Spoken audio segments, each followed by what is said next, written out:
we were in this like corner room, and so we had two windows. And my wife looked out the window and she was like, I think there's a wedding going on. And I was like, get out of the way. Let me see. Because like I love love. I'm like, let me see this wedding. And so I looked down and sure enough, there was the wedding. And so then I became this like ESPN announcer for weddings. And I was like recording the whole thing and like giving, analysis of it to my readers on my Instagram. And the video actually went viral on TikTok. And I was kind of thinking about it and I was like, oh, I really should write a wedding book. It'd be so much fun. And I was kind of looking at different like wedding tropes and then wedding articles because I just like before I start a book, I like to see like if anything inspires me. And I found this one company that like hires out bridesmaids, but it was more along the lines of like they help with vows and stuff like that. And I just thought it was like so fascinating. And I was like, I feel like I could do something with this. So I was all in on the tropes for this one. Okay. I pulled out the big guns, my favorites. Enemies to lovers, fake dating, one bed, and then best friend's sister or brother's best friend. No, best friend's sister. Yeah, that's what it was. And I just, yeah, brother's best friend. Either way, it was just, I was like, if I'm going to do this, I'm going to do it right. And I went all in and destination book also, which I think is a lot of fun, especially if, you're reading during the summertime and maybe you don't get to escape, you can escape into a book and go to a fun destination like Bora Bora. But I was all in on these tropes and it just came all together in the perfect way.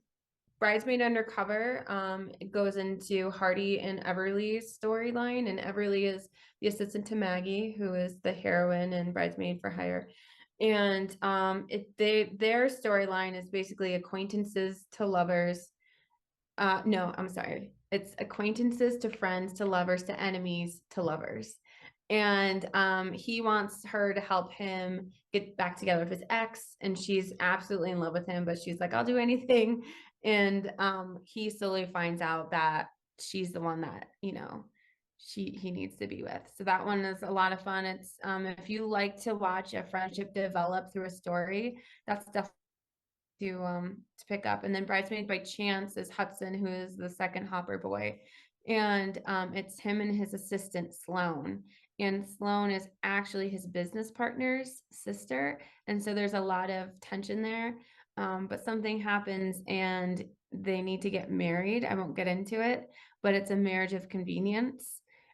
And I'm currently editing it right now, actually. And it's a secret marriage of convenience, which is super exciting. The Way I Hate Him is part of my Almond Bay series.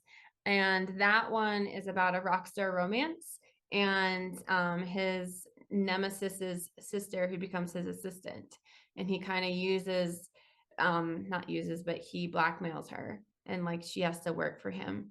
And then they slowly fall in love over time. And you know how that goes. So I have The Reason I Married Him, which released this year. So they have a marriage of convenience, and it's basically it's her. It's so she can earn the land, and then he can earn his cabin. And then I have the third one coming out, which I haven't quite announced yet, but um it's three siblings technically, and it's the third and final sibling, Ryland, and he's a single father, and he's also a baseball coach and his new assistant coach he didn't get to hire happens to be the one night stand he had. And now he has to work with her, which I think is a lot of fun. So this is Laura's Posey's story. And Posey is like, at first, when I first read or wrote Kiss and Don't Tell, which is the first series and for the first book in the series, I wanted to see, I asked my readers, who do you like most out of the five guys? And no one picked Posey. And I was like, how rude. How rude. And so I made it my mission over the next four or three books to make people fall in love with him. So by the time that the fourth book came out, they were clamoring for his story. And so I was like, oh boy, I really have to deliver on this one.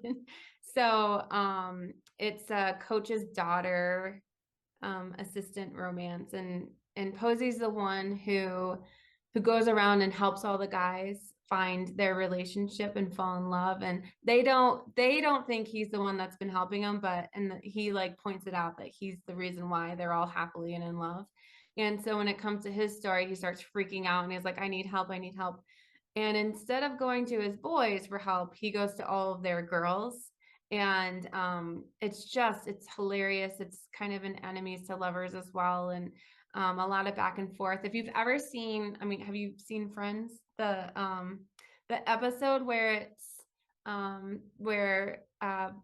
Phoebe and Joey and Rachel kind of all find out about Monica, and they're like, he doesn't know that she knows we know, or whatever. That's how it goes back and forth. And that's the kind of it's like I took one episode and turned an entire book into it. How My Neighbor Stole Christmas is a rom-com spinoff of The Grinch. And so basically it takes place in a town called Kringle Town in Colorado.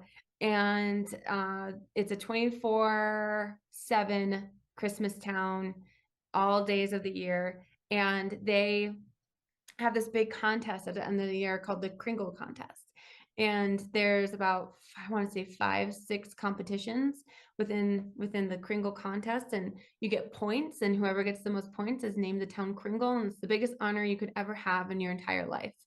And so Cole, who's the hero, never wants to participate. He basically lost his parents at the age of 18, and he on Christmas, and he wants nothing to do with Christmas ever.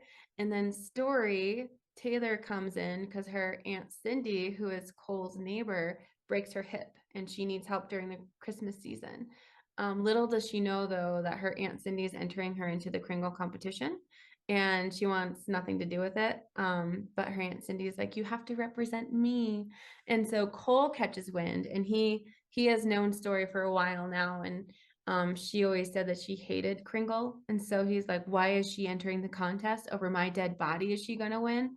So then he decides to enter as well. And it's a little like they butt heads, enemies to lovers type situation with a Kringle Christmas competition, and hilarity ensues. And there's a Grinchy poem at the beginning of each chapter. And the prologue is all told in a poem as well. And it has like the same cadence, and they can get like naughty and spicy, which was super fun. And then there's like a little twist at the end that I feel like readers won't expect, which I won't say, but you find out who like the real Grinch of the town is.